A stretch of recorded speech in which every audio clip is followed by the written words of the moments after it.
Ini yang kami catat, yang kami sebut sebagai tuduhan berlebihan, tuduhan tanpa fakta yang kuat, tuduhan yang dibangun dari fakta yang dicampur adukan dengan opini.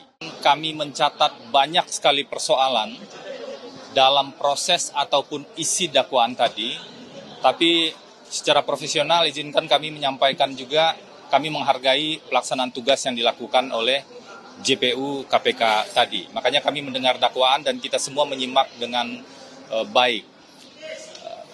Tapi kami menemukan banyak sekali persoalan. Salah satu yang paling sederhana adalah sebagaimana keberatan kecil yang tadi kami sampaikan. Ternyata benar dakwaan tersebut tidak disusun dengan ekstra hati-hati. Salah satu pasal yang paling penting yang didakwakan pada dakwaan ke-1 ternyata salah menggunakan undang-undang. Seharusnya menggunakan pasal 65 KUHP, tapi yang ditulis di dakwaan adalah pasal 65 KUHAP. Meskipun ini hanya satu huruf, tapi perbedaan pengaturannya sangat luar biasa. Pasal 65 KUHAP yang ditulis di dakwaan sebenarnya adalah hak dari tersangka dan terdakwa untuk mengajukan saksi atau ahli yang meringankan. Dan justru pasal inilah yang kemarin dilanggar dan tidak dilaksanakan oleh KPK ketika kami, tim kuasa hukum pada saat proses penyidikan, itu mengajukan ahli yang meringankan. Jadi pasal itu diabaikan, tidak dilaksanakan demi mempercepat proses pelimpahan perkara.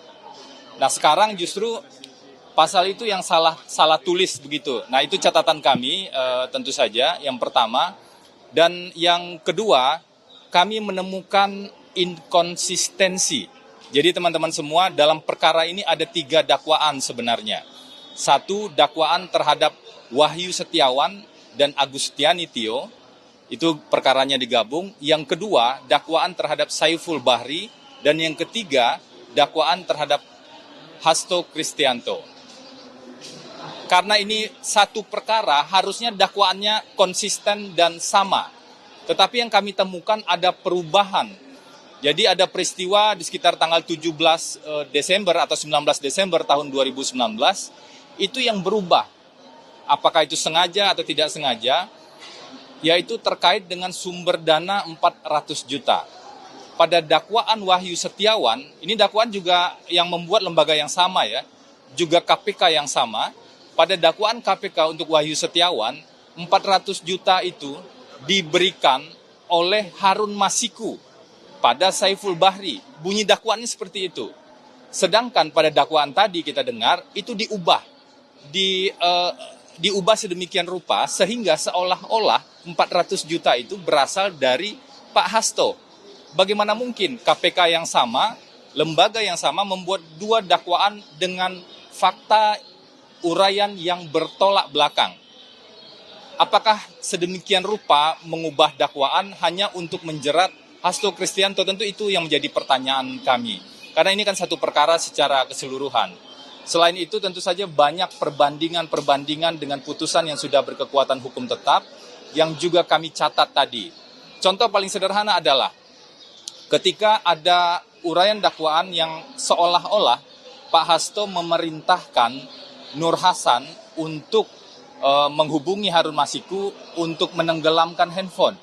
Di fakta persidangan dan di keterangan Nur Hasan sendiri, tidak ada Pak Hasto memerintahkan hal tersebut. Justru di persidangan sebelumnya muncul yang datang adalah orang-orang berbadan tegap. Jadi bukan Pak Hasto yang menghubungi ataupun yang datang. Fakta ini sangat bertolak belakang. Karena itulah ini yang menjadi catatan kami juga. Apa sebenarnya maksud di balik dakwaan itu sehingga sedemikian rupa memutarbalikkan fakta hukum yang sudah muncul di proses persidangan.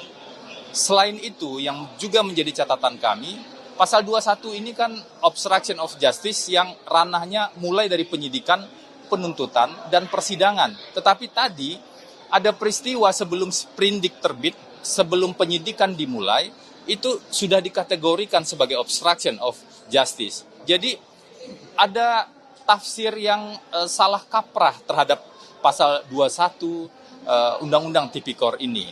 Nah, ini tentu akan kami masukkan pada dokumen keberatan nanti dan juga akan kami challenge sedetail mungkin dalam proses persidangan nanti kalau perkara ini lanjut.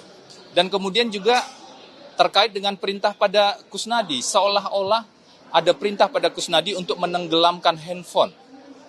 Itu tidak ada. Kusnadi sudah mengatakan bahkan di sidang pra-peradilan yang baru-baru kemarin bahwa yang ditenggelamkan itu adalah proses melarung sebenarnya. Dan itu hidup dalam tradisi di Indonesia sesuai dengan keyakinan masing-masing. Jadi tidak ada perintah penenggelaman handphone, apalagi kemudian tadi yang agak kontradiktif juga yang kami temukan catatannya adalah kesimpulan yang kami yakin itu adalah kesimpulan atau asumsi di dakwaan yang mengatakan handphone yang ditenggelamkan atau kemudian handphone yang dituduhkan ditenggelamkan tersebut berisi informasi tentang Harun Masiku.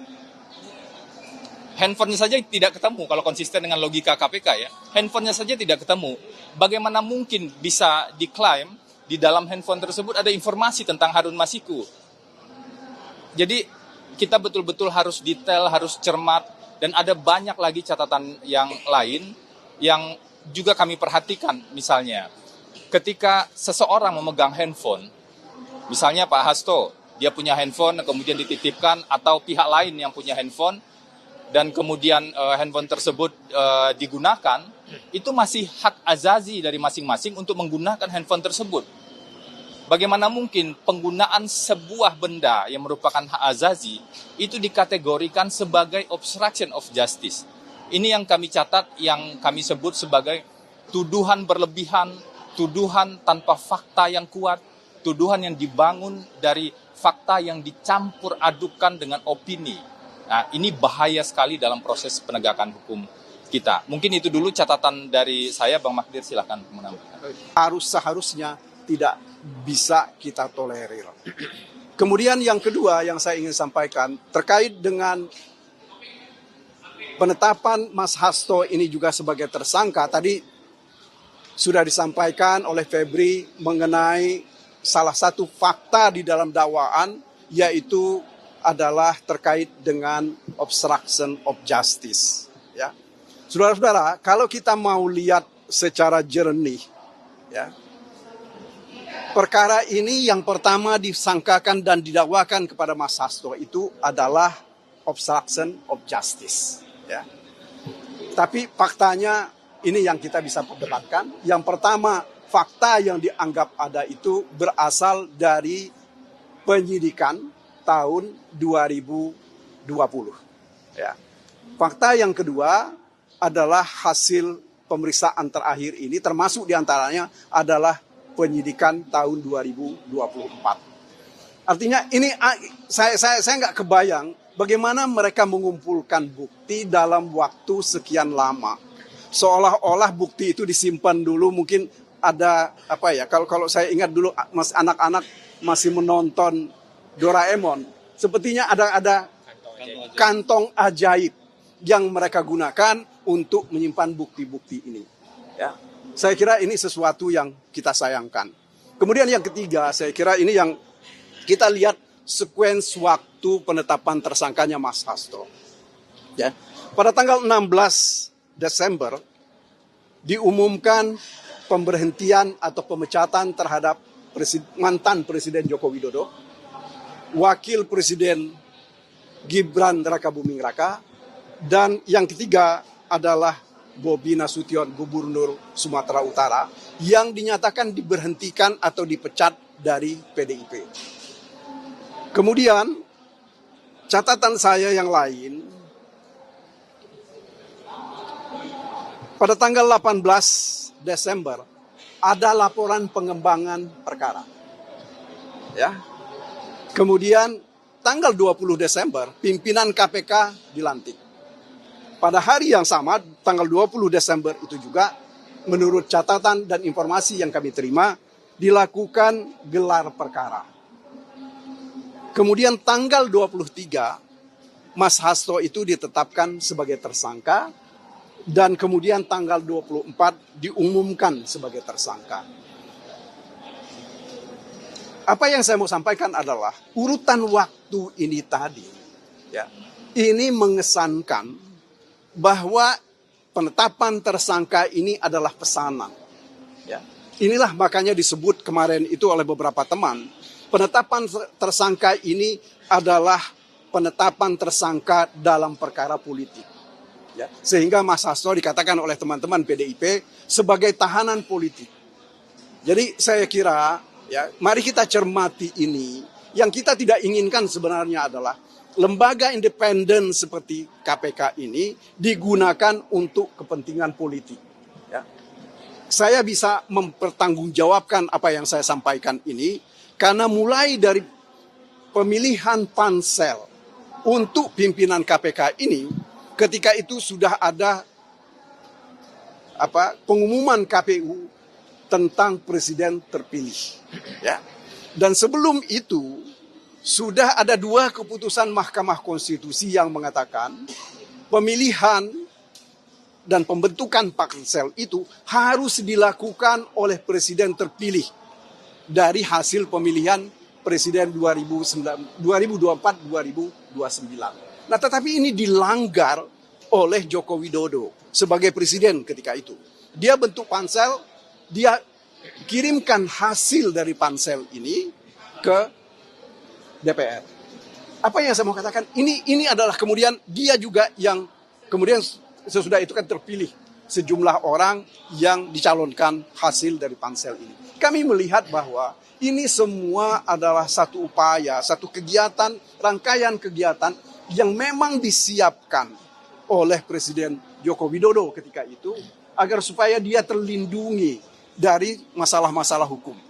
Itu pertama. Dan kemudian yang kedua, dia supaya ada orang-orang yang berhutang budi secara politik bisa dia minta memberikan balasan terhadap orang-orang yang dianggap berbuat tidak baik terhadap dia dan keluarganya atau hendak mencelakai dia dan keluarganya. Ini sekedar tambahan dari saya supaya kita di dalam melihat persoalan ini bukan hanya melihat persoalan hukum teknis, ya, tetapi harus kita lihat latar belakangnya. Ini bukan sesuatu yang sederhana, ya.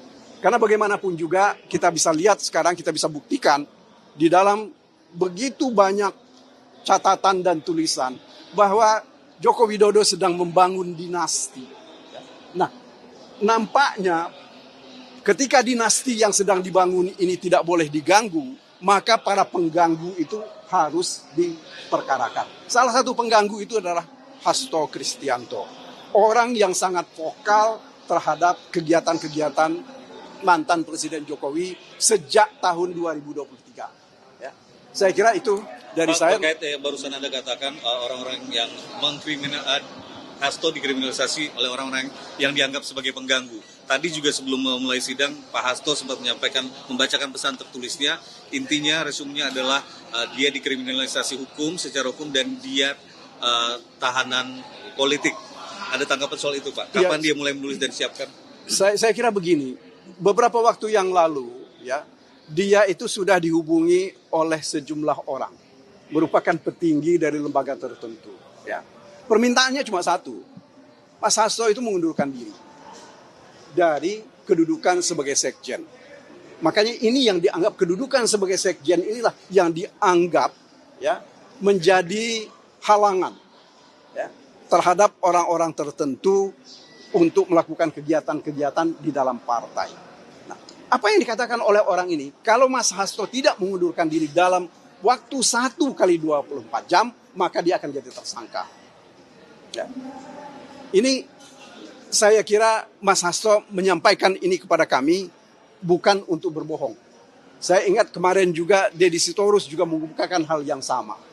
Ya. Bagaimana dia dipanggil tentang dan bercerita tentang ini. Jadi sekali lagi ini yang harus kita cermati. Ya. Terima kasih. Kalau terkait dengan eksepsi, kapan akan Kami eksepsi itu seperti tadi kan kami minta waktu 10 hari. Tetapi majelis hakim menghendaki supaya tetap 1 minggu. Jadi hari Jumat minggu depan eksepsi itu akan kami sampaikan. Ya.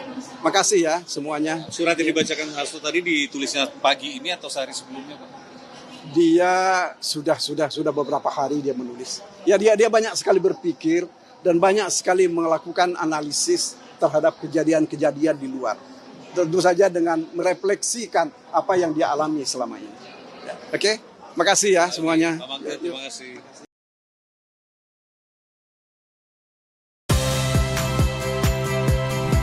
Saya Audrey Chandra, saksikan program-program Kompas TV melalui siaran digital, pay TV, dan media streaming lainnya. Kompas TV, independen, terpercaya,